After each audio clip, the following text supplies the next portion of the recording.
She said it's what Angela wanted, and blocked the church door with her pearls swinging like a judge's gavel. My own daughter stood inside, head bowed, hands clasped, while strangers laughed behind me. Then I saw the clause. Not only had they banned me from the engagement, they'd tricked her into signing away every penny Sarah and I built into their family trust. I wasn't just shut out of a room, I was erased from my bloodline. But they forgot something. The pew they prayed in, I built it with my hands. And the priest they paid to officiate, he called me first. My name is Walter Whitaker, and I'm 75 years old. These days I spend my mornings polishing the handmade mantle that holds Sarah's wedding photo. My late wife Sarah taught our daughter Angela the value of an honest name, something Charles and his parents, the Hendersons, seem eager to dismiss. The familiar scent of lemon polish fills our home, the same home where I've lived for 48 years, built on craftsmanship and trust in our small town. Every time Charles visits with his parents, Richard and Dorothy Henderson, their calculated smiles set my jaw tight. They whisper in corners, thinking I'm just a deaf old man. But what they don't know is that George Miller, our family attorney since '82, keeps every document I've ever signed, and Father Thomas still remembers who really built the church pews they sit in every Sunday. But let me start from the beginning. I arrived at First Methodist right as the evening sun caught the stained glass. 40 years of Sundays in those pews, and here I was for my only daughter's engagement ceremony. Bible tucked under my arm, the same one Sarah and I had received at our own ceremony. The leather was soft from decades of handling, the gold leaf of our name still bright against the cover. You know that feeling when something's wrong before you can name it? That's what hit me when I reached the front steps. The usher, some college kid I'd never seen before, held up his hand like a traffic cop. "I'm sorry, sir, family only tonight." My throat tightened. "I'm Walter Whitaker, Angela's father."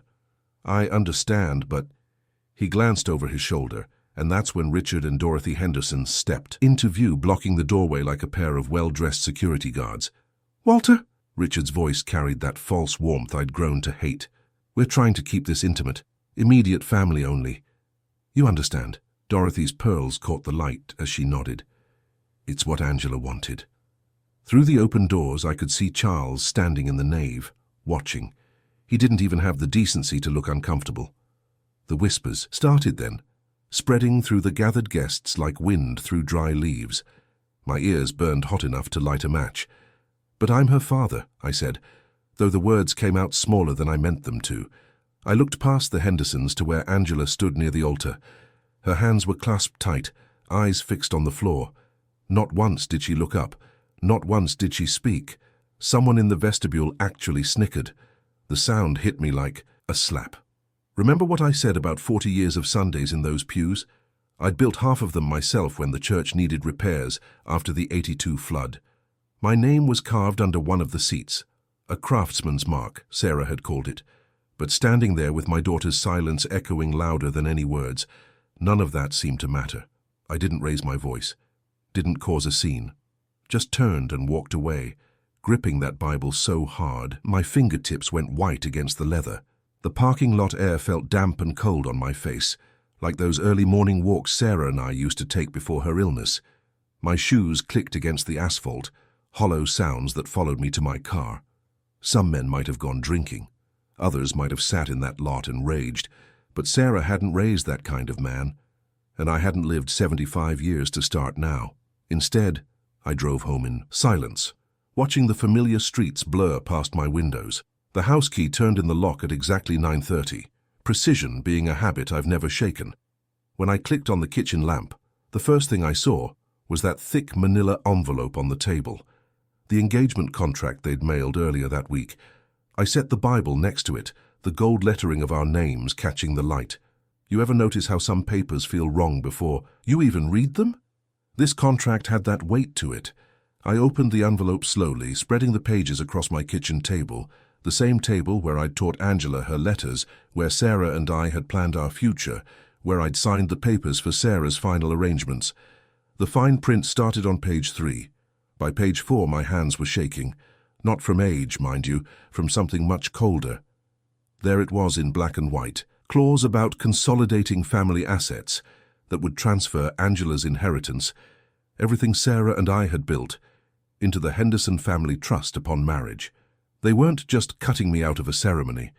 They were trying to erase every trace of our family's legacy. I sat there under that kitchen lamp, staring at words that seemed to crawl across the page like insects. The tick of Sarah's old kitchen clock marked each second as the truth sank in. They'd played me for a fool, and worse, they'd played my daughter for one too. I don't know if you've ever sat at your kitchen table at midnight, watching your whole life get stolen through lawyer speak, but let me tell you, it changes a man. Each tick of Sarah's old Seth Thomas clock on the wall felt like a hammer blow as I worked through that contract line by line. The coffee in my cup had gone cold, but I poured another anyway, black, like I'd started drinking it during the war. The bitter taste matched my mood as I found it, there under some flowery heading about family asset consolidation. Plain as day, if you knew what to look for. Angela's entire inheritance would transfer to the Henderson Family Trust the moment she said, "I do." My pen dug into the paper as I underlined key phrases, the nib almost tearing through. Upon completion of marriage ceremony, circle. Full. Transfer of held assets, double underline. Immediate disbursement. 3 angry stars in the margin. The more I read, the more my throat burned. And it wasn't from the coffee. You know what it felt like? Like watching someone pick your pocket in broad daylight while telling you they're just straightening your tie. A theft dressed up in Sunday clothes and perfumed with tradition. My hand shook slightly as I marked another clause. This one, about preserving family unity through consolidated management. I kept seeing Angela's face at those church doors, head bowed, hands clasped. Had they pressured her? Cornered her with smooth talk about modern families and streamlined estates? The thought made my chest so tight I had to stop reading for a moment. "This isn't right, Sarah," I muttered to her photograph on the wall. She just smiled back, caught forever in that moment at Ashley's Lake, her hair catching the summer light. She would have seen through the Hendersons in a heartbeat, always could spot a fake faster than I could. Back to work. I slipped yellow, sticky flags on every page with Angela's signature, noting dates and times. The lawyer in me, the one who'd learned the hard way to document everything after 40 years in business, took over. Started a list on my notepad. The last page of the clause caught my eye. They are subject to customary formalities. The same damn phrase Richard Henderson had used in the vestibule while blocking my way. Hearing it again in my head, I could still see that smug smile of his, smell Dorothy's expensive perfume. I closed the binder with a snap that echoed in the quiet kitchen. The clock showed 1:15 midnight now.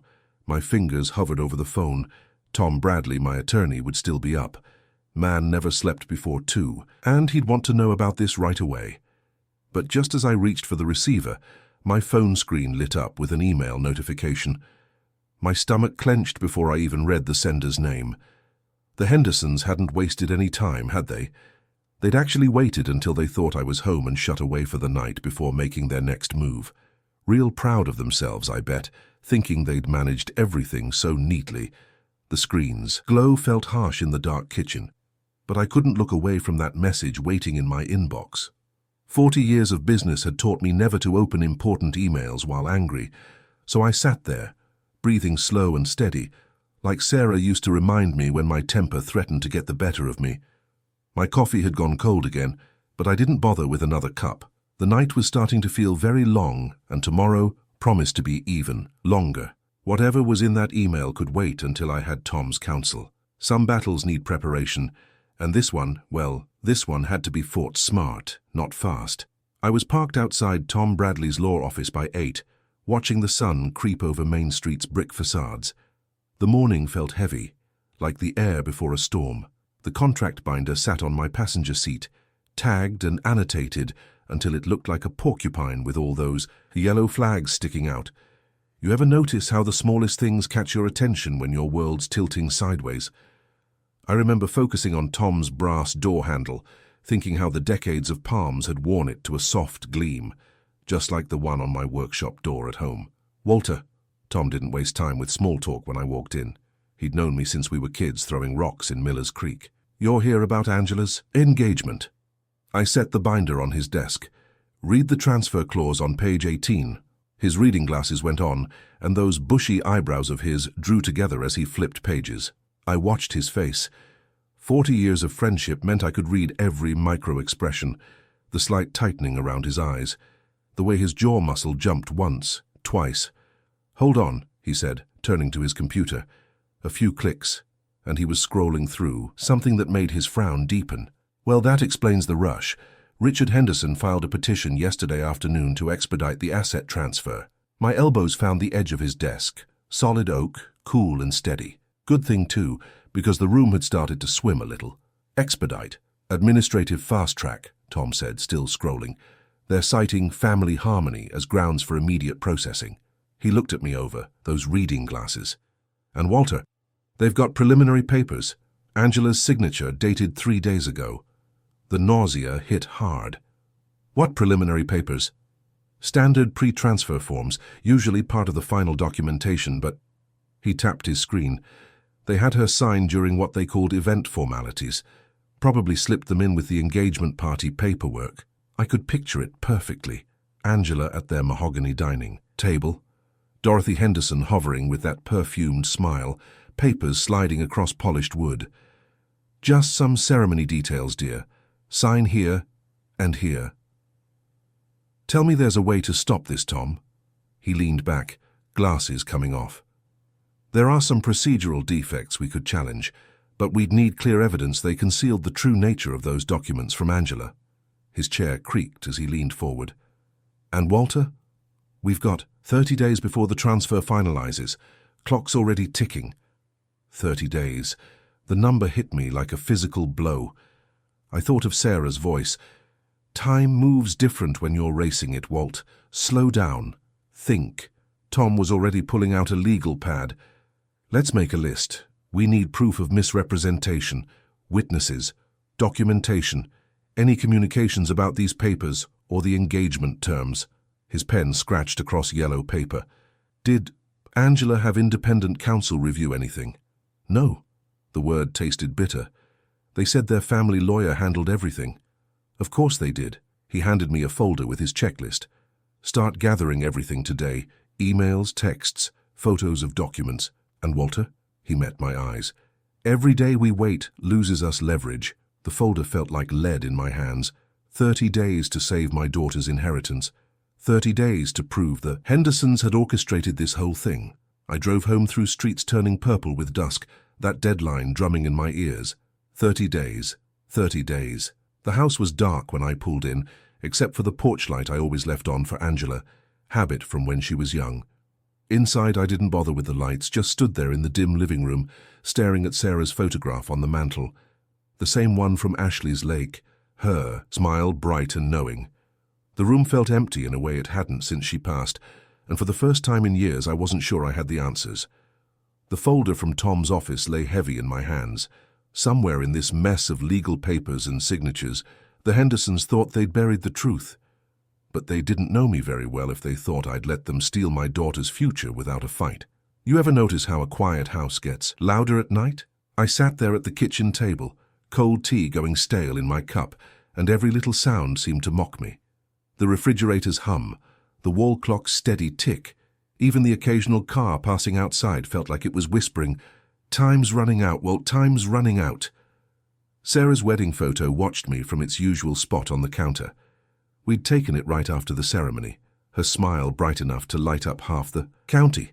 "I'm sorry, honey," I whispered, running a finger along the frame's edge. "I should have seen this coming.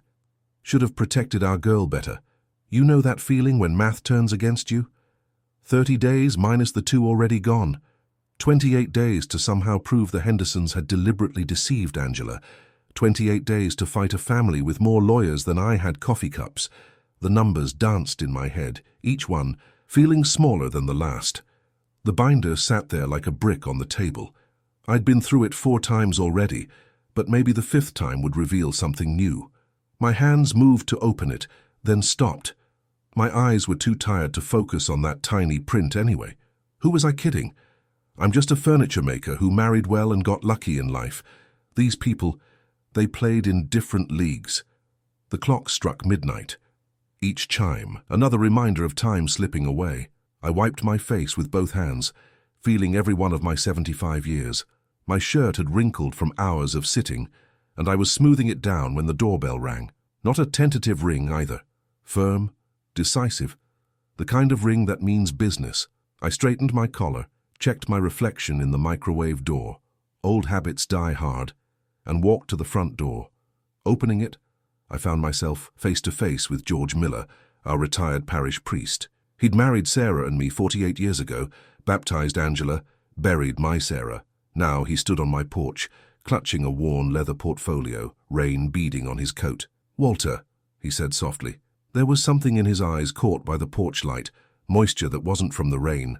Next door, old Mrs. Peterson's spaniel started barking at the late-night visitor. "George, what brings you out at this hour?" He shifted the portfolio in his hands. "We need to talk, Walter, inside, if you don't mind." I led him to the kitchen, gestured at the evidence spread across my table. "I guess you heard about the church. Heard about it?" His voice had an edge I'd never heard before. "I was there, Walter, in my office when they told me I'd be officiating the engagement ceremony." He set the portfolio down carefully. Or rather, when they tried to tell me. I pulled out a chair for him, suddenly wide awake. "Tried to?" George opened the portfolio, and I recognized the letterhead immediately. Parish records, the kind they'd used for every baptism, wedding, and funeral I'd attended over the decades. His fingers, still steady despite his age, pulled out several marked pages. "They brought me these documents 2 weeks ago," he said, throat catching slightly. He had to clear. Hit before continuing. "Asked me to sign off on the engagement as a formality.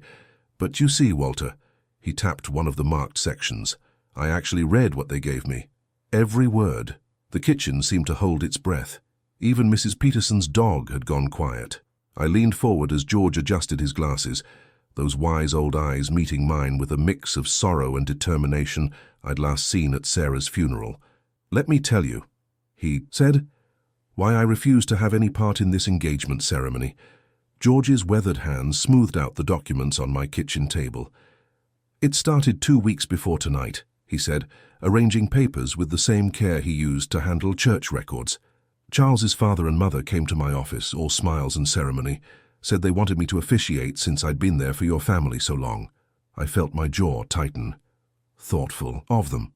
"Oh, they were very thoughtful." George's voice took on that careful tone he used during difficult sermons. "Brought a whole stack of what they called ceremonial attachments that needed review. Standard procedure, they said. Just traditions and formalities." The coffee maker clicked off behind us, forgotten. "But you found something." 3rd page in, Walter. There it was. Neat little paragraphs about asset consolidation and family trust integration. Started marking things that didn't sound right. He tapped a yellow sticky note covered in his precise handwriting. By page 5, I saw clauses limiting what could be disclosed to the bride's family during the engagement period. My throat felt dry. That would be us. Exactly. George pulled out another sheet, this one with red underlining. When I asked about these sections, Charles's father got uncomfortable.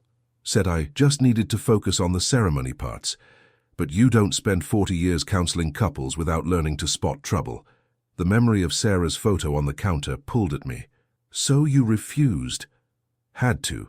Told them I couldn't participate in something that felt..." He paused, choosing his words carefully. "Less than forthright. They didn't take it well, but I kept copies of everything they showed me, made notes about our conversation, right after they left." He patted the portfolio. 30 years of legal training from marriage prep sessions teaches you to document everything." I reached for my folder, pulled out the attorney's checklist. "George, would you be willing to put all this in writing? Legally? Already prepared for it?" He pointed to several dog-eared pages.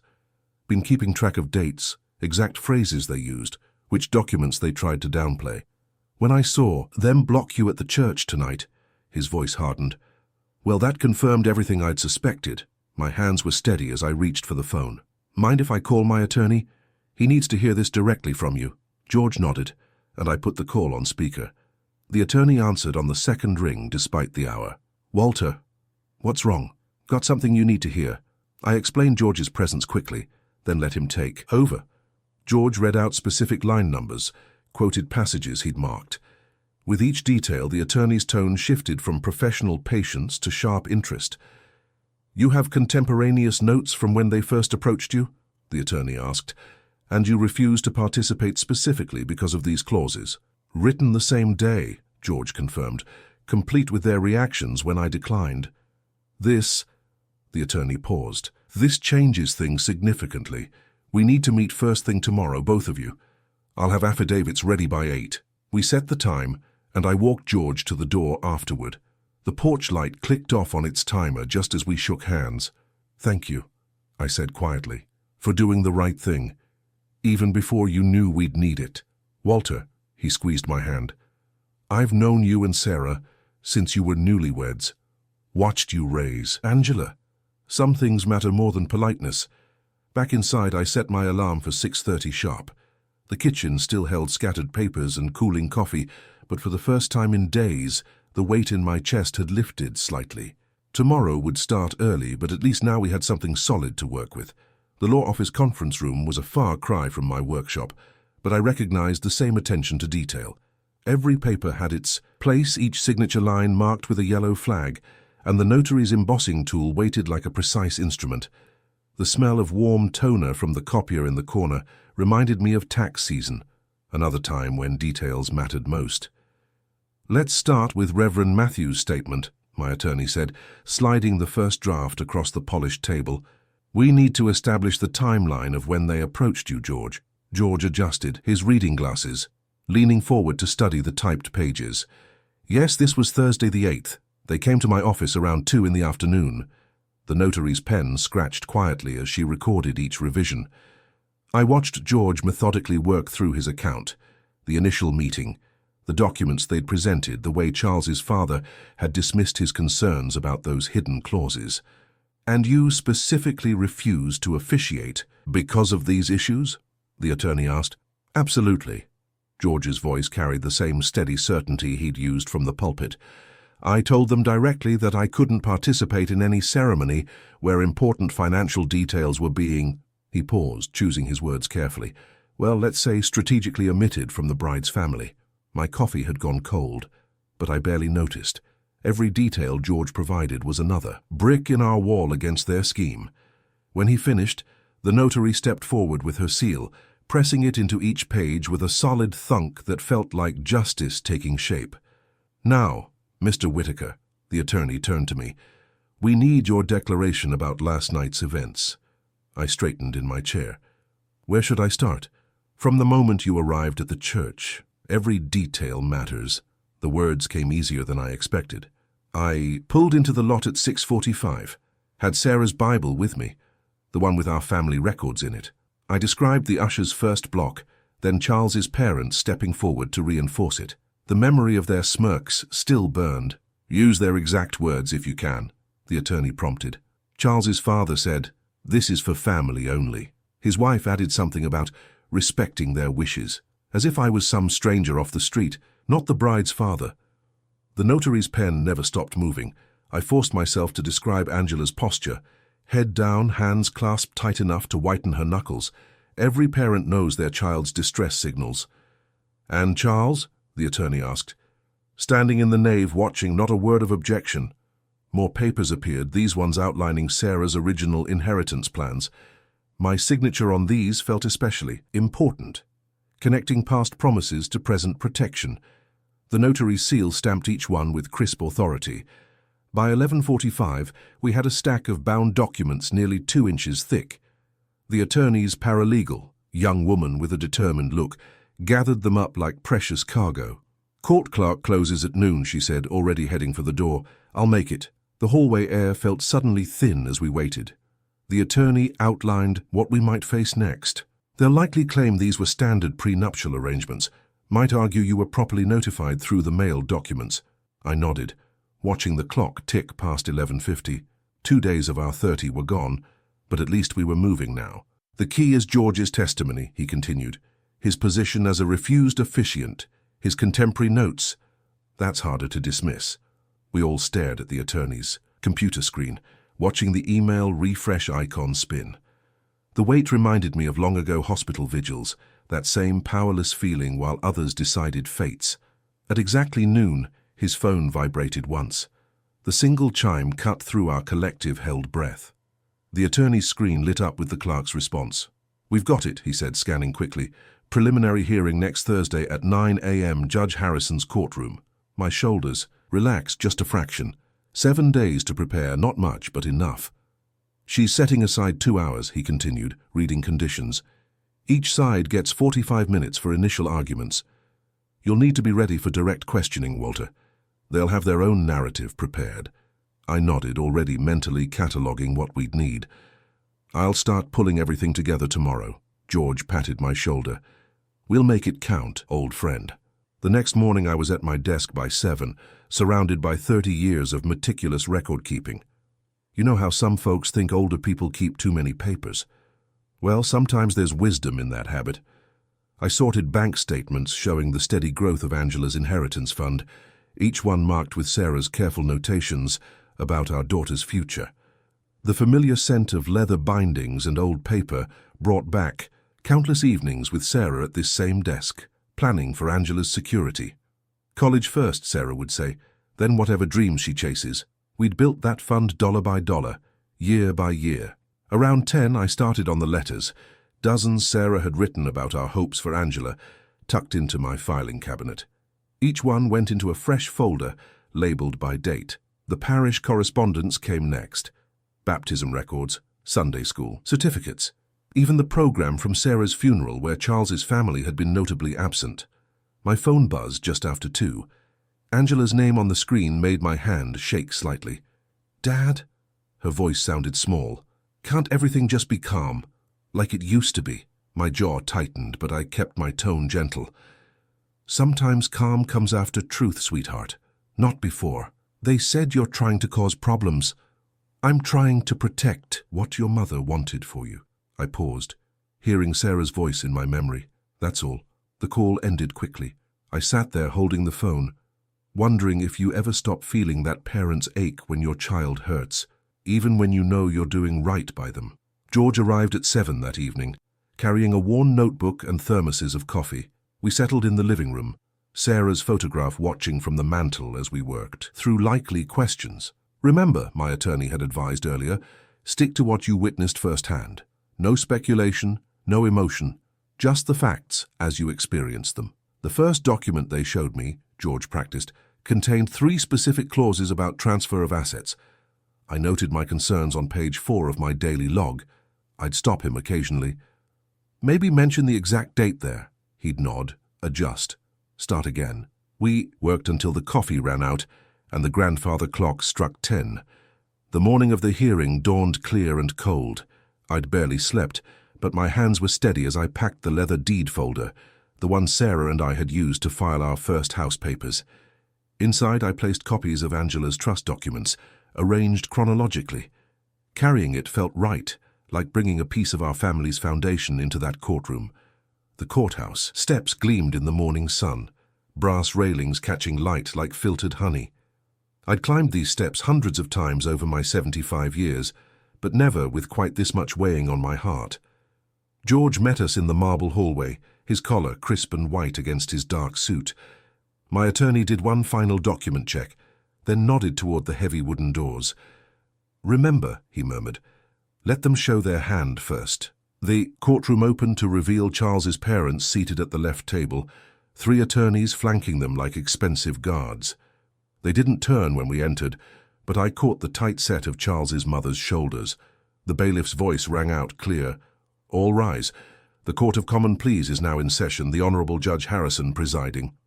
The judge swept in, her black robes rustling as she took her seat. "Case number 2023 CV 4891 in the matter of the Whitaker Family Trust. Are all parties present? Counsel?" Judge Harrison said, adjusting her glasses. "Your opening positions, please." My attorney rose smoothly. "Your Honor, this is a clear case of concealment and coercion wrapped in the guise of ceremony. The respondents embedded significant asset transfers within what they presented as routine engagement paperwork, deliberately obscuring the implications from both the bride and her family. I watched Charles's mother's perfectly coiffed head tilt slightly. The way she held herself reminded me of a cat waiting to pounce. Their lead counsel stood, his suit probably worth more than my monthly pension. "Your Honor, we're simply following customary formalities to ensure family harmony during this joyous union. These arrangements are standard practice in marriages of this nature. My fingers twitched at those words. Customary formalities. The exact phrase from that damned clause. I glanced at my attorney, who gave me the slightest nod. He'd caught it too. I'd like to hear from Reverend George Matthews, the judge said, gesturing to the witness stand. George walked forward steadily, took his oath and settled into the chair. Under my attorney's questioning, he explained how Charles's parents had approached him about officiating. They presented me with what they called standard ceremonial documents, George testified, his voice clear and measured. However, upon review, I discovered concerning elements, specifically clauses that would redirect substantial inheritance funds away from the bride's control and into a trust managed exclusively by the groom's family. And what actions did you take upon discovering these provisions? My attorney asked. I declined to officiate and documented my concerns immediately in my daily log, which I've maintained for 30 years of ministry. The judge leaned forward. Reverend Matthews, in your interactions with the bride, what was your impression of her awareness regarding these financial arrangements? She appeared to believe she was simply signing standard engagement ceremony papers. When I attempted to discuss the implications with her, Charles's mother interrupted, saying they would handle all the technical details. I felt a familiar ache watching Charles's mother shift in her seat, probably already planning her counter-narrative, the same way she'd planned to strip away everything Sarah and I had built for Angela. The morning light slanted through tall windows as my attorney introduced our timeline, the careful documentation of each step leading to that humiliation at the church doors. My hand stayed steady as he detailed the expedited petition, filed mere hours after they'd blocked me from my own daughter's engagement. Your Honor, he concluded, the haste of their legal maneuvers, combined with their systematic isolation of my client and his daughter, paints a clear picture of orchestrated deception. Judge Harrison nodded slowly, accepting the exhibits. I'll take 15 minutes to review these materials in detail. She rose, and we all stood as she left the bench. The recess felt like an eternity. I sat with my hands folded, listening to that old courtroom clock tick above the judge's empty chair. Each sound reminded me of evenings at home, Sarah and I planning Angela's future beside our own ticking clock. Would all those careful plans unravel here in the next few minutes? The hallway outside hummed with whispered conversations. That familiar courthouse smell, old varnish mixed with someone's strong coffee, brought back countless memories from my years of jury duty and civil service. Now I was the one waiting for justice. Our attorney huddled with his colleagues near a window, speaking in low tones. Across the hall, Charles's family's legal team did the same, though their whispers seemed more urgent, less confident. Precisely 15 minutes later, the bailiff opened those heavy doors. All rise, we filed back in, the sound of shuffling feet and creaking chairs filling the air. Judge Harrison returned to the bench, adjusted her reading glasses, and lifted her pen. The room fell silent as she sorted through the pages before her. My heart pounded as she cleared her throat. In the next few moments, she would either protect everything Sarah and I had built for Angela, or watch it disappear into Charles's family's grasping hands. The judge's pen hovered over her notes. Having reviewed the evidence before this court, Judge Harrison began, I find clear and convincing proof of material misrepresentation regarding the transfer provisions contained within these engagement documents. My chest tightened as she continued, each word measured and precise. The attempt to obscure inheritance clauses within ceremonial paperwork represents a breach of fundamental fairness. This court cannot and will not sanction such deceptive practices. She adjusted her glasses, looking directly at Charles's parents. The transfer provisions are hereby nullified in their entirety. I heard a sharp intake of breath from the opposing counsel's table. Charles's mother's perfectly manicured hand gripped her purse until her knuckles went white. Furthermore, the judge continued, given the demonstrated pattern of concealment, this court orders that Charles Rothschild Sr. and Margaret Rothschild be legally stripped of any and all control mechanisms related to the inheritance structure established by Walter and Sarah Whitaker for their daughter, Angela. My attorney's hand settled briefly on my arm, a quiet signal to maintain composure. I hadn't realized I'd started to lean forward in my seat. Madam Clerk, Judge Harrison directed, Please ensure the record reflects the complete severance of their authority in this matter." She shuffled her papers, then outlined the protective measures. "The court will issue an order requiring immediate notification of all relevant financial institutions. Any attempt to circumvent today's ruling will result in contempt proceedings." The weight of 75 years seemed to lift from my shoulders. I reached over and squeezed George's shoulder, trying to convey a lifetime of gratitude in that simple gesture. When I glanced toward the council table, Charles sat with his head bowed, suddenly looking more boy than man. His father's face had turned an interesting shade of purple. "This matter is concluded," Judge Harrison announced, gathering her files. "Bailiff, next case." The sharp rap of the gavel seemed to break some sort of spell. The courtroom burst into motion, papers shuffling, chairs scraping, voices rising. As we filed into the hallway, the marble walls echoed with hurried whispers. I caught fragments of conversations. "Completely overplayed their hand," and "What were they thinking?" My attorney guided our group toward the exit, already talking about immediate next steps. "We'll file certified copies with the registrar this afternoon," he explained. "I want this locked down before close of business."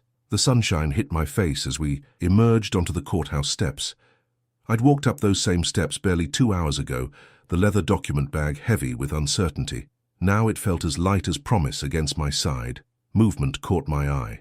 A woman with a reporter's notebook who I recognized from the local paper. She was working her way through clusters of attorneys, her pencil moving quickly as whispered details spread like wind through dry leaves. When she glanced our way, I saw her eyes widen with recognition. The story was already taking shape, I could tell.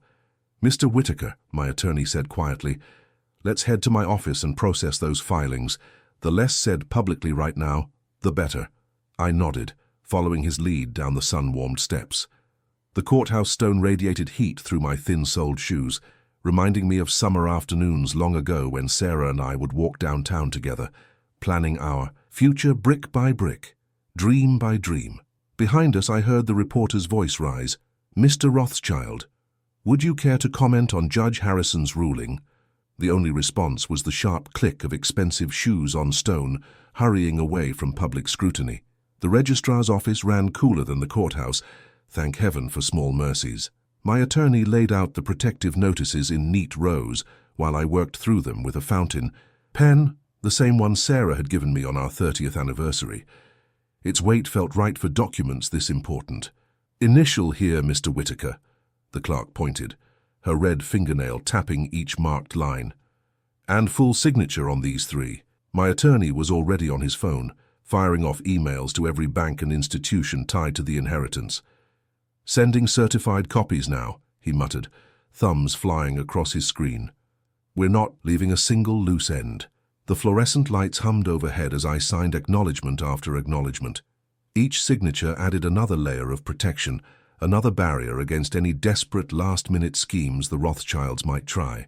The forms had that crisp official smell, like fresh newspapers but more serious somehow. "You know how fast word travels in this town," George commented from his chair by the window. "Martha just texted me about the parish bulletin." I glanced up. "Oh?"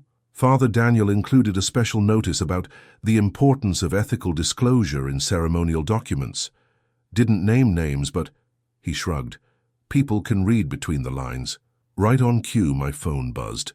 A message from Angela. "Dad, I didn't understand what I was signing." "I'm sorry." My throat tightened. I'd answer her later, when I could trust myself to be gentle. For now, I tucked the phone away and focused on the task at hand. The afternoon heat was building outside, but in these old corridors, the stone walls kept things cool. We made our way back to the courthouse to collect the certified order, my shoes clicking against the marble floors. Near the elevator, a cluster of legal assistants went quiet as we passed. One whispered something that sounded like pariahs, and I caught a glimpse of Charles's father's attorney hurrying past, phone pressed to his ear, face flushed. "Your timing's perfect," the registrar said when we reached her desk. She pulled out a leather-bound folder, the one I'd brought in earlier, now filled with finalized confirmations. "Everything's recorded and secured. The inheritance structure is locked down tight." The brass corners of the folder caught the light as she handed it over. The leather felt smooth and cool in my hands, and I thought of Sarah again. She'd always believed in backing good intentions with proper paperwork. We stepped out onto the plaza, where the late afternoon sun still had some bite. The folder's brass fittings flashed like signals in the bright light. "Reputations move as fast as court orders in a town like this," my attorney observed quietly. "Sometimes faster." I nodded, watching a few courthouse regulars eye our group with knowing looks. "One," mouthed we heard as she passed, shaking her head in what looked like sympathy. The reporter from earlier materialized at the edge of our group, notebook in hand. "Mr. Whitaker, would you care to comment on today's ruling?" I started to decline, but my attorney touched my elbow. "Actually," he said, "we should put a clear statement on record. Keep the narrative accurate." The reporter's pencil hovered expectantly. The plaza had gone oddly still, as if the whole town was holding its breath, waiting to hear how this story would be told. I took the long way home, past the church where it all started just days ago. Funny how time works. Felt like years had passed since that night at the doors, but the sting was still fresh. The late afternoon sun caught the stained glass just right, sending colors dancing across the sidewalk like nature's own light show. You ever notice how places look different once you've lived through something there? My old Buick rolled to a stop in the driveway, tires crunching on familiar gravel. The leather folder sat heavy in my lap, its brass corners warm from the sunlight. Sarah would have appreciated the symbolism of bringing it home this way. She always did have an eye for those meaningful little details. The front walk seemed shorter than usual, maybe because I wasn't dreading what waited inside anymore. My key slid home with that solid click I've known for 40 years, and I pushed the door open slowly, letting the moment sink in. Our living room greeted me with that mixture of cedar and old books, a smell that's purely home. Sarah's collection of leather-bounds still lined the shelves, each one dusted weekly just the way she liked. The afternoon light caught her photograph on the mantel, drawing a thin, bright line across the glass. She was smiling in that picture, taken at Angela's high school graduation. Seemed fitting she'd be watching this part too. I set my keys in the ceramic dish Angela had made in art class, the one with the wobbly edges and too much blue glaze. The sound they made hitting the bottom was satisfying, final somehow, like punctuation at the end of a long sentence. The folder's clasps opened with twin clicks. I'd checked these documents maybe 20 times already, but something in me needed to count them again. Each seal, each stamp, each signature line, they were heartbeats on paper, proof that doing right still meant something in this world. Above me, the house settled with one of those soft creaks that old homes get around supper time. The grandfather clock in the hall was ticking towards 6, steady as ever. Sarah's father had given us that clock as a wedding present.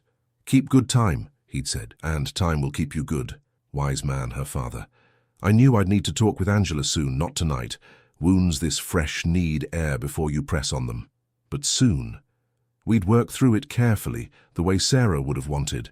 The girl had her mother's heart, even if she'd lost her way for a bit. Earlier that morning I'd cleared a spot on the mantel next to Sarah's photograph. Just a simple square of polished oak, waiting. The wood grain showed clear and deep where I'd worked it with lemon oil. Sarah always said a proper home needs proper touches. The folder felt different in my hands now. When I'd first discovered their scheme, it had weighed like fear and failure. Now it sat solid and sure like a foundation stone. I took those 3 steps toward the hearth, measuring each one.